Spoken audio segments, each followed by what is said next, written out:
certainly wasn't the fastest or the best-looking aircraft that fought in World War II. It wasn't the easiest plane to fly, but the PBY Catalina flying boat became one of the most reliable and most admired aircraft ever built. It was a good airplane. Low altitude, rough weather. She was a tough little beast. In action, this simple, rugged and versatile aircraft proved to be the ideal workhorse around the globe. Able to operate on land and sea, the Catalina delivered supplies, flew long-range patrols, and saved the lives of countless shipwrecked sailors and airmen. That airplane did everything it was asked to do, and more. But it also had a darker and more menacing side to its character. In the Atlantic Ocean, Catalinas bombed and sank dozens of German submarines. In the Pacific, black-painted cats flying at night pounced on unsuspecting Japanese ships. Using archive film and color reenactments, Battlestations joins the crew of a long-range Catalina as they patrol the dark waters of the ocean and hunt down the enemy.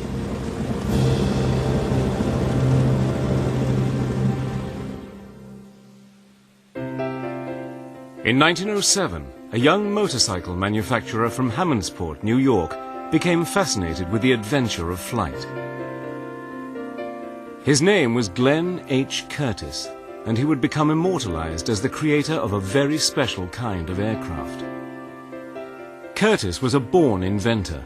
After numerous experiments, he designed an aircraft that could take off and land on water, the flying boat. Soon the military began to take an interest. During World War I, flying boats were widely used as spotter planes, mostly searching for submarines. It was the birth of a new era in naval warfare. In the First World War, the U.S. Navy really didn't have a land plane capability, so the backbone of U.S. Navy operations was the flying boat. And during World War I, they developed the NC flying boat, which was designed to be a long-range aircraft capable of flying great distances across the Atlantic, which, in fact, one of them did in May of 1919. After the war, hundreds of surplus warplanes were sold off at bargain prices, helping to fuel the passion for aviation that now gripped America. The flying boat's ability to operate from any stretch of calm water gave it an almost unlimited freedom, opening up new frontiers to aviation.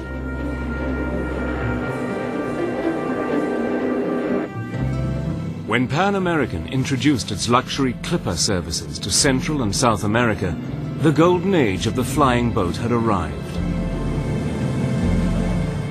Like the great ocean liners, the Pan Am clippers of the 1930s allowed the rich to travel in style to exotic destinations.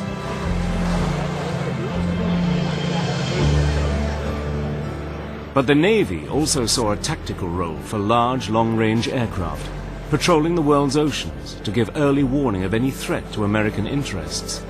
Soon, the flying boat became a key part of the nation's defense planning.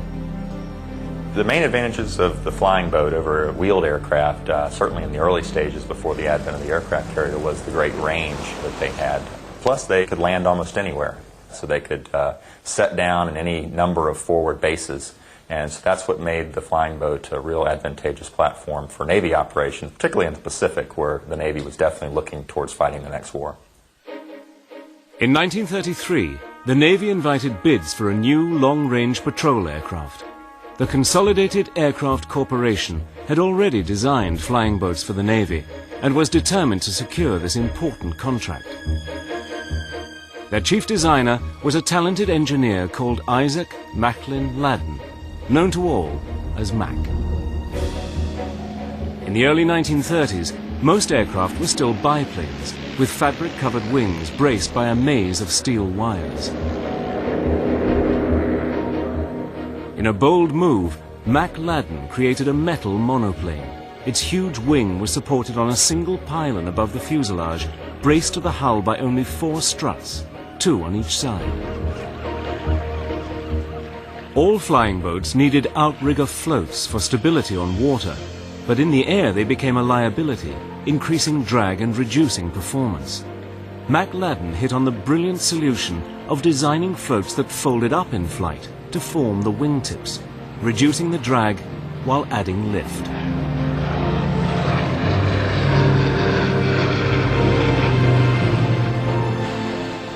The Navy was suitably impressed, and in June 1935, Consolidated won a contract for 60 aircraft, the biggest military order since World War I. The plane that now came off the production line would become a classic. It was known by its code letters PBY, P for patrol, B for bomber, and Y the prefix for consolidated. The PBY was a big aircraft, and it certainly looked impressive. And here were all those great big, beautiful PBYs. It was love at first sight. And I said, well, I've got to fly those. Along came a PBY, and it was gracefully soaring above us. And it was so beautiful. In my mind, it was like a soaring eagle. It just soared and made slow turns. And later on I found out what a devil it could be in combat. PBY, the Navy called her. Back in 1935, the first PBYs took to the water and the air. Commonplace today, but then a milestone in the history of aviation.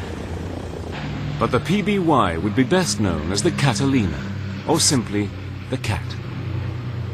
With a cruising speed of little more than 130 miles per hour, the big twin-engine Catalina was not exactly fast, but it had tremendous endurance, with a range of well over 3,000 miles, and it could stay in the air for over 15 hours.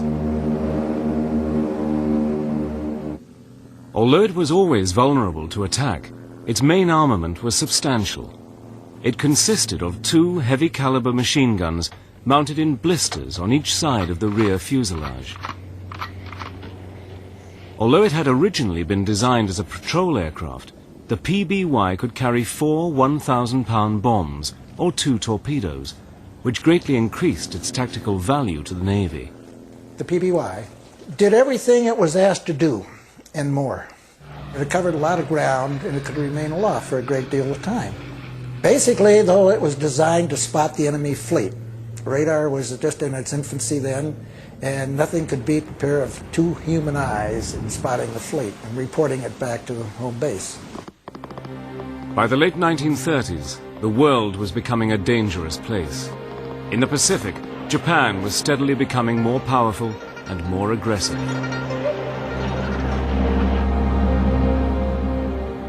In Europe, Hitler's Germany was openly rearming for war and building a navy which threatened to dominate the Atlantic.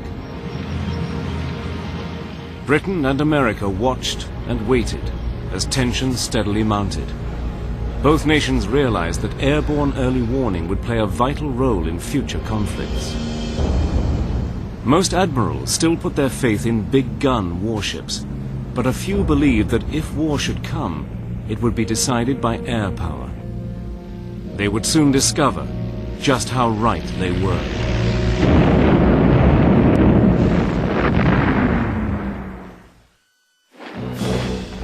September 1939, Europe is plunged into war. Britain's first line of defense was the Royal Navy. Many of its warships carried seaplanes, which could be launched by catapult to scout beyond the horizon. The problem was getting them back. The open sea is a dangerous place to land an aircraft. Multi-engine, long-range patrol planes were a much safer bet, but Britain's hard-pressed RAF simply didn't have enough of them. In 1940, they ordered a fleet of PBYs to help patrol the Atlantic. It was the RAF pilots who coined the name Catalina. They liked the aircraft and soon discovered that the B in PBY really did mean bomber.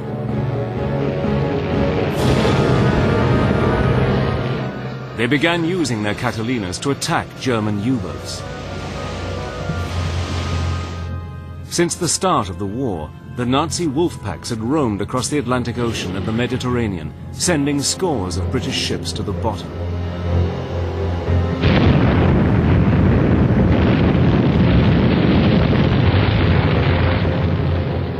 The Catalina became a key weapon in the battle against the U-boats, locating and sinking them in increasing numbers.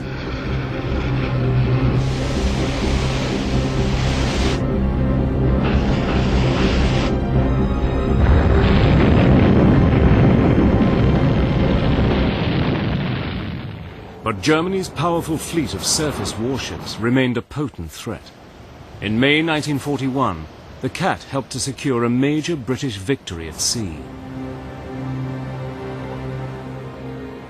The Royal Navy was in hot pursuit of the German battleship, the Bismarck.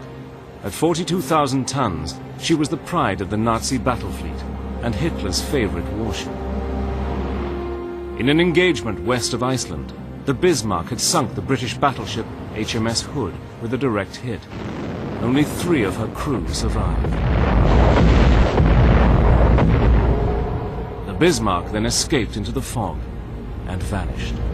Somewhere under that mystery of fog, the Bismarck was steaming under forced draft for a safe haven.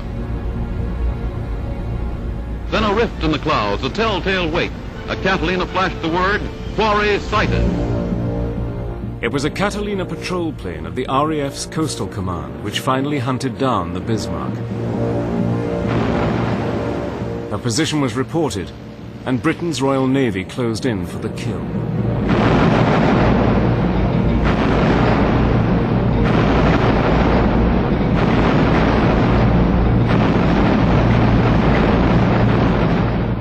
The Bismarck went down with only 115 out of the 2,400 men on board surviving. Britain had maintained her supremacy in the North Atlantic with the help of a plane designed to maintain United States supremacy in the Pacific. The attack on the Bismarck clearly demonstrated the value of a long-range patrol aircraft in combat. The US was quick to learn the lessons.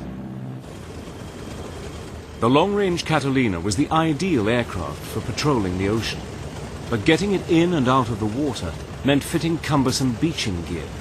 It was a slow and tedious process. To solve the problem, the PBY 5A was introduced, A standing for amphibian.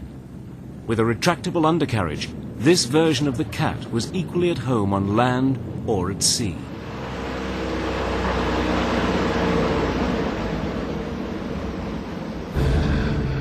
Catalinas were soon stationed in US bases across the Pacific, from Midway to the Philippines and from Wake Island to Pearl Harbor. As Japan became increasingly hostile, the Navy stepped up its daily reconnaissance flights. On a peaceful Sunday morning in December 1941, the Japanese finally launched their attack on the Pacific Battle Fleet moored at Pearl Harbor.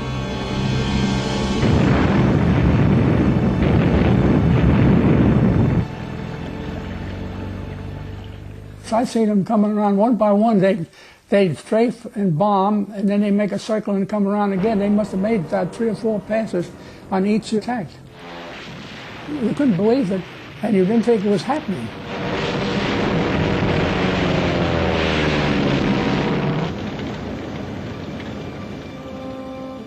The whole sky was black with smoke. Everything was on fire, and there was dead people on the dock. And there was 3 feet thick on the water, and people were going around. It was utter confusion.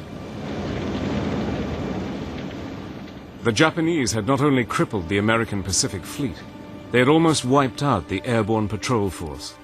67 Catalinas were badly damaged or completely destroyed. They picked a beautiful time. Everybody was saluting the flag. And they weren't saluting their guns. Pearl Harbor was a bitter lesson for the Americans. Despite all their long-range patrols, US forces had failed to detect the approach of the Japanese armada.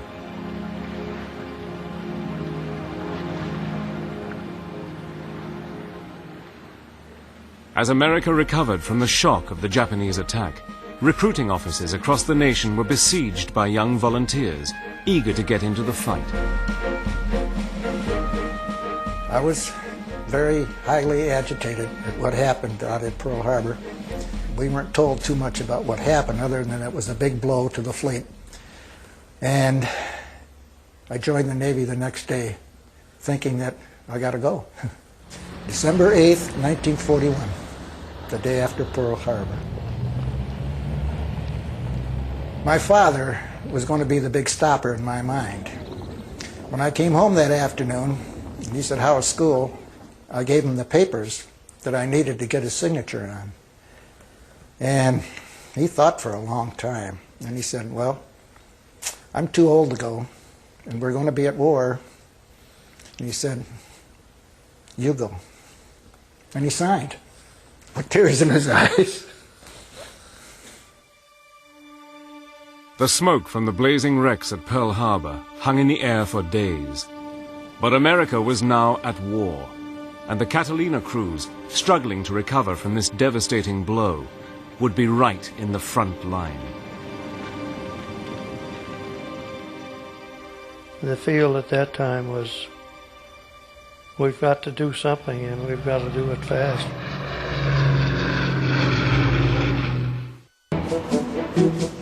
Early in 1942, new Catalinas begin coming off the production lines to replace the losses at Pearl Harbor. As fresh orders pour into the consolidated factory, the call goes out for more and more workers in the race to speed up production. I'd put on my application that I'd worked with some radios, and of course the interviewer had a drawer that he opened up, and he said, "What's that?" I said, "It's a soldering iron." "What's that?" "That's a wire cutter." "You're an electrician." So I became an electrician, and that was when the company was building from very few people, just hiring all the time. And there at Consolidated, we were working 11 hours a day and 7 days a week. The Cat soon won the respect and admiration of its crews. The standard PBY crew consisted of 8 men: a bombardier who doubled as the bow gunner, a pilot and co-pilot, a navigator, a radio operator, a flight engineer, and 2 waist gunners. Bulkheads divided the plane into 7 watertight sections. For crew comfort on long-haul patrol flights, the central compartment contained bunks and a galley.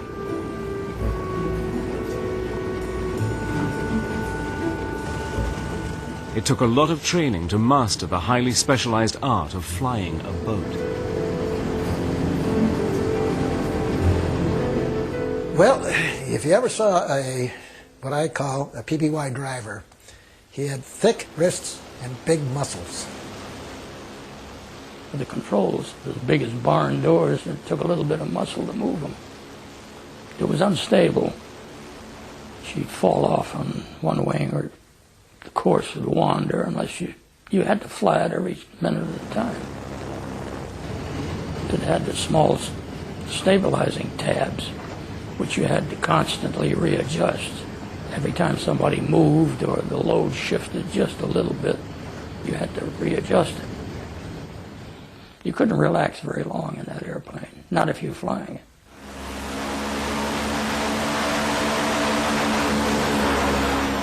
And the real trick on a seaplane landing at any time is to make sure you keep your wings level. You do not want to get afloat into the water at high speed, because it'll turn you around so fast it'll be a wreck. When you come into land, why, it's a high angle, and then kaboom, down you come, and it really hits hard, you know. You haven't got no control all of a sudden. Why, you put it into just about a stall just when you're about to get to the water, just splat, you come down pretty hard. It landed with a great big splash.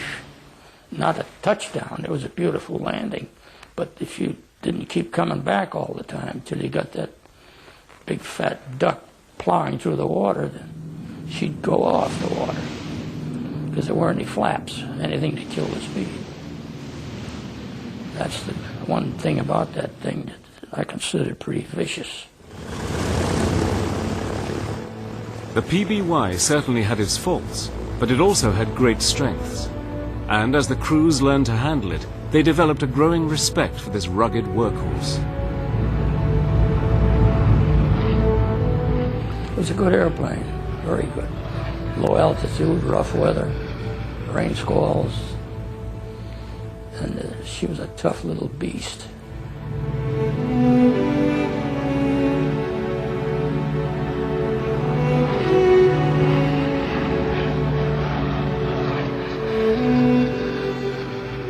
Like some great seabird, the Catalina soared above the ocean on its long and lonely patrols. Its crews spent many hours out of sight of land, scanning the ocean for the tiny speck that could be a submarine periscope or a downed pilot drifting in a life raft. Keeping the engines running hour after hour was the job of the flight engineer. From his cramped compartment inside the wing support, he communicated with the pilot using a series of indicator lights. The only thing the pilot has regarding the engines in the cockpit are the throttles. Everything else is back there in a tower. He relies on his engineer.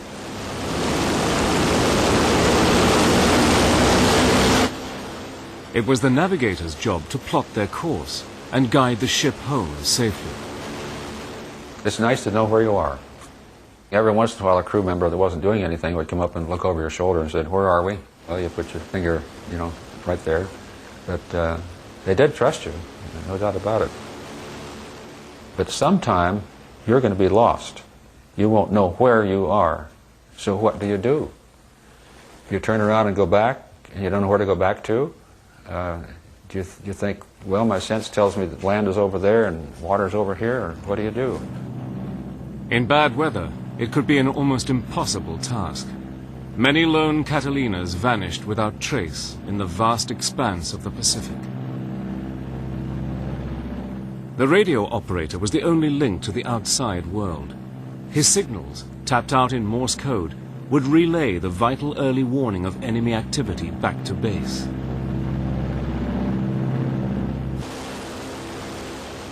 Soon the Catalina crews would play a key role in the epic sea battle that would change the entire course of the war in the Pacific. Midway. Midway Island.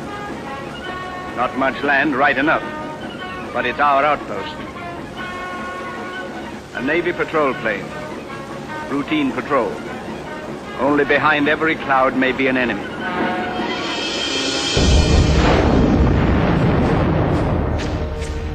Following the disaster of Pearl Harbor, the Japanese continued to drive back American forces in the Pacific.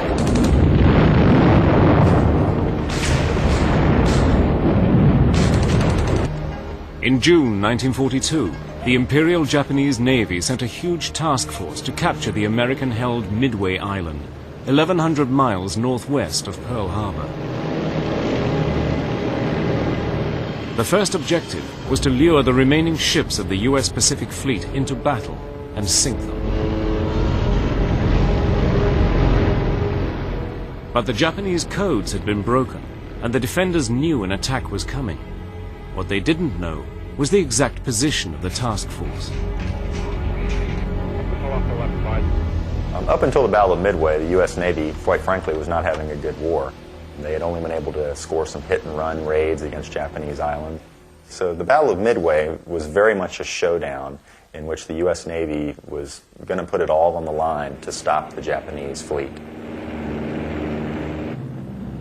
On the morning of June the 3rd, a Catalina patrol aircraft spotted the leading ships of the Japanese task force.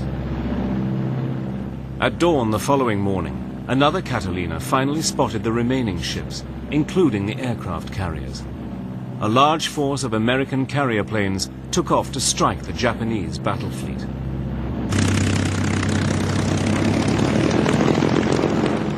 But the waves of dive bombers were met by superior Japanese fighters and suffered appalling losses. Then, in 10 short minutes, the tide turned completely. American dive bombers caught 3 Japanese aircraft carriers whilst their decks were packed with aircraft, rearming and refueling. With no air cover, the big carriers were sitting ducks, and all three quickly fell victim to American attacks.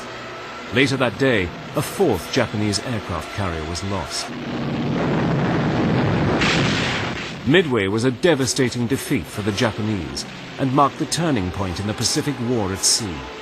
At last, US forces had won a decisive victory, as the Japanese found themselves on the defensive for the first time. In the Battle of Midway, there were some elements that played a great role, and certainly that was finding where the Japanese fleet was. And code breaking played a role in that, but it still required an aircraft to spot the ships. And it was here that the PBY played a pivotal role in the battle, because it was PBYs that spotted not only the invasion force destined for Midway, but more importantly, spotted the carrier force. The Catalina had proved its ability beyond any doubt, but even before Pearl Harbor, in an ongoing quest for bigger and better, the Navy had already ordered its intended replacement. The battleship of the air, the Coronado, the mightiest seaborne aircraft now in service. The four-engined Coronado was a far bigger and more modern aircraft, but it cost 3 times as much as the Catalina to build and was a very complex machine.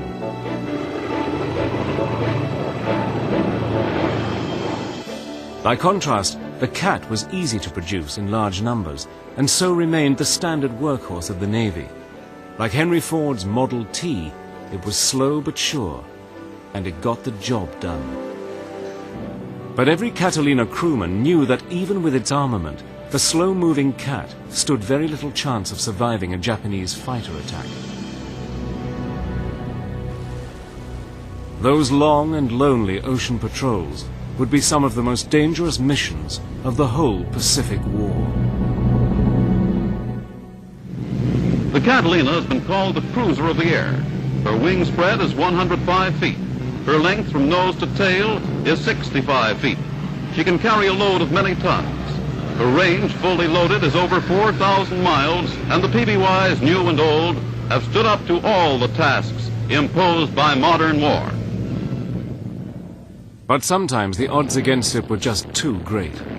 On his first combat patrol in August 1942, Bob Dimmitt's Catalina was attacked out of the blue by 3 Japanese fighters. They were real show-offs. They would corkscrew in and roll. I watched one of them coming in on our tail there, and he was just lazily doing rolls and shooting at us. I guess they figured that this was a big duck and it was going. Our radioman was killed. He was sitting right behind me. The mechanic was shot through the chest, and those were the 2 big casualties that we had. The rest of us all had small shrapnel in us. Then, as suddenly as they had appeared, the Japanese Zeros vanished. 1 man was dead, 1 seriously wounded, and the Cat was badly damaged. And when we got away from there, our port engine was starting to burn. But that sucker flew, and we noticed some dots on the horizon. Never saw such pretty pieces of palm trees in our life. Somehow they managed to crash land the damaged Catalina in shallow water and skidded to a halt on the beach. When we stopped, then we started getting kind of worried, because we really didn't know at that time where we were and whether it was friendly or enemy. So we climbed out of the airplane and stood there with our big .45s in our hands and waited. After a week marooned on their tropical island, Bob Dimmitt and his crew were beginning to wonder how long they could survive before help came, or the Japanese arrived. All of a sudden we see this dot just off the water underneath this black cloud heading right for us, and it looked like a seaplane. Well, at that time, we didn't know whether it was a Japanese seaplane or whether it was an American seaplane, so we didn't do anything. And we waited and waited and waited until the last minute, and then we could finally make out that it was a Catalina. And we were jumping up and down and yelling at him, but Santa Claus has nothing on that airplane. The relief that you feel when you have a friend that just flies by like that there is, well, you can't describe it. We know then that we're home free. All but one of Bob's crew survived their ordeal, thanks to the Catalina. Such narrow escapes had a profound effect. Hey, I got news for you. They were all brothers under the skin, boy, after that one there, and there was no doubt about that. We stayed close for a long time. Yeah. Usually bonding shows up after an incident or an accident. If the pilot manages to evade and get the plane back without being shot down, he is the biggest thing in the world to that crew. So now they've bonded to the pilot, and the crew has bonded together as one. You could see it happen, and when I was on the islands in the South Pacific and the PBYs would come back from their patrol, you could tell that there's a changeover. All of a sudden, they're like brothers. You can't come between them. Not surprisingly, every American GI in the Pacific learned to love the Cat. Its familiar and friendly outline in the sky was always a welcome sight. For the troops isolated on remote coral islands, it meant news from home in the mail. For the wounded, it meant vital medical supplies and a trip to the safety of a base hospital. For survivors, drifting for days in the empty ocean, it meant life itself. And for the men who flew it, the Cat became one of the family. Oh yes. Every hop we came back on, the airplane was our baby. We loved it. We put it to bed at night, wake it up in the morning, and if we had any long flights, it never occurred to us that anything was going to go wrong. The Cats operated in the most primitive conditions, and their crews learned to become almost entirely self-sufficient. You had to be self-sufficient. And those planes were on their own. They'd be at some out-of-the-way island in a cove, and there'd be some 55-gallon drums of fuel and some oil. You lived in the plane, and you ate, cooked, and lived in the plane. On land or on water, the big Cats were most vulnerable to Japanese air attacks between missions. But many of their forward bases were hacked out of the jungle and not easily spotted from the air. Their long-haul missions across the Pacific put a huge strain on the aircraft and on the dedicated ground crews who kept them flying with only the most basic equipment. Preventative maintenance is the secret to the whole thing. The old saying goes, you can't pull off the road and call for a wrecker. If you have a problem, you lose an engine, you're going to have to return to base. You have a full crew, full ammo, full gas load. Perish the thought that you lose an engine on takeoff. The remote jungle bases had no workshop facilities, but this didn't stop the Catalina. It carried its own set of folding work platforms, which could be hung on the engines. There you were on a platform. You could work in the whole accessory section. After a set number of hours in the air, each engine had to be thoroughly inspected. Each check would be more intense. And you hate to see them coming because that meant that it was going to be work. Not just flying, it was going to be work. You had to get yourself 30. And then you would have the 30, 60, 90, and 120-hour check. Now, 120 hours takes quite a long time. That's 120 hours in the air. Now the airplane's going to be down for a couple of days. In wartime, that's not really well thought of. But it has to happen. So you can imagine that there's a lot of fellas, a lot of mechanics, really running all over that airplane to get it back in the air. That's one thing a pilot doesn't want, is have his airplane on the deck. It's not what it's built for.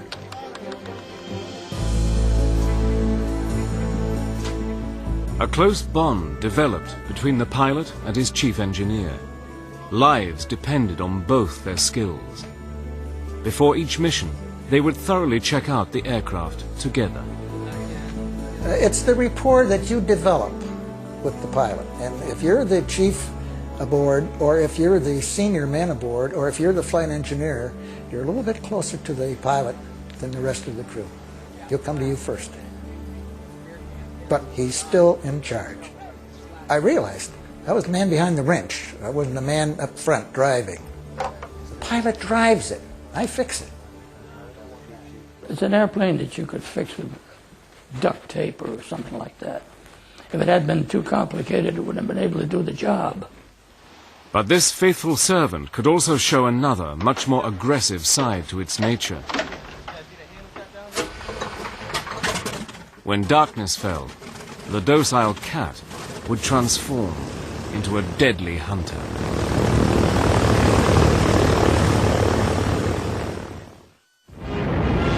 Guadalcanal is the most hotly contested strip of land in the South Pacific.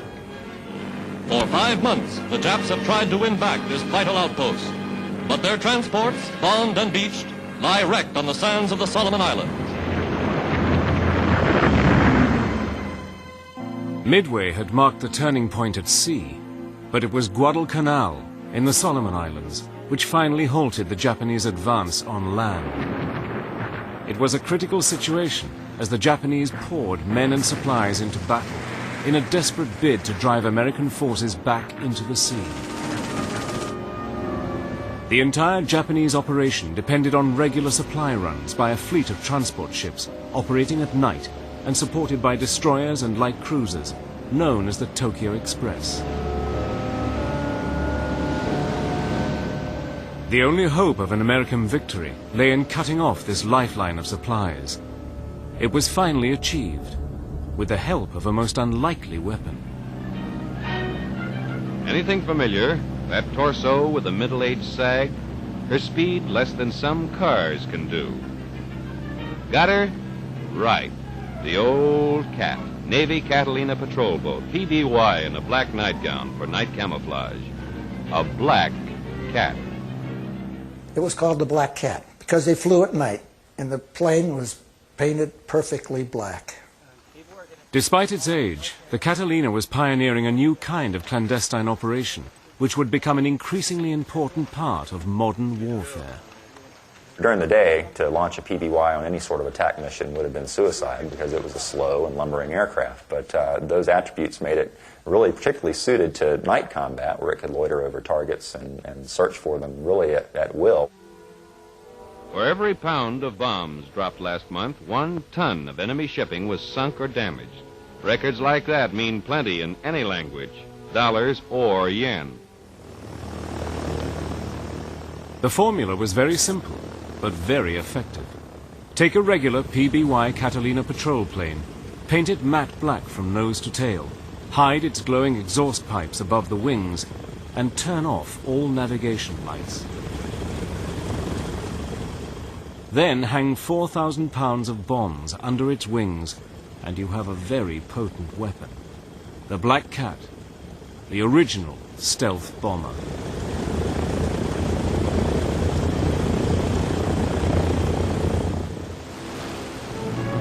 Another night, another mission, another prowl into the dark. A cat needs its 9 lives on these jobs. Back at Pearl Harbor, the Japanese surprise attack had decimated the Catalina force. Now, under cover of darkness, the Cats took their revenge. This time, it would be the Japanese who were caught napping.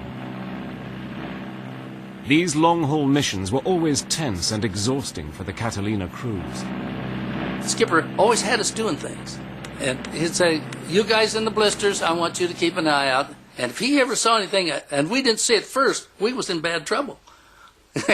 we reported seeing something before he did, or he'd said, all right, what's going on back there? You guys sound asleep?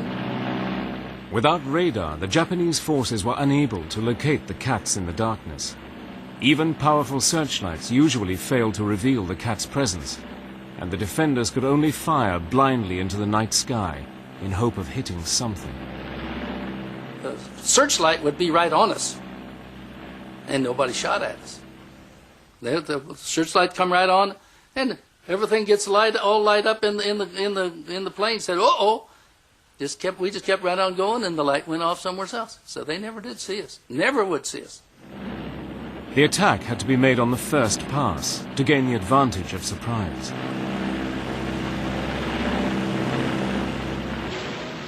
But the slow-flying cat had plenty of time to line up on the target. We dropped bombs. We dropped everything we had. And I don't know, because we never did, nobody ever went down to see what had happened, because that was Japanese territory. One more flight completed. One less convoy flying the rising sun. Another loss in losses adding up to billions of dollars in equipment that didn't get there. In 1 month alone, a single squadron claimed 43 Japanese ships as the Black Cat stalked the night skies. Most of their victims never knew what hit them. Starved of their vital supplies, the Japanese lost their grip on the Solomon's chain and began the long and bloody retreat back across the Pacific to the home islands.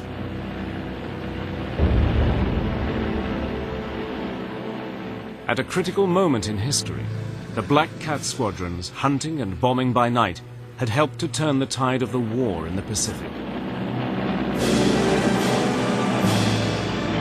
A job done by planes that can't maneuver but do, that can't dive, that can't rev up speed to wiggle out of a run but go in anyway for a second try, a third.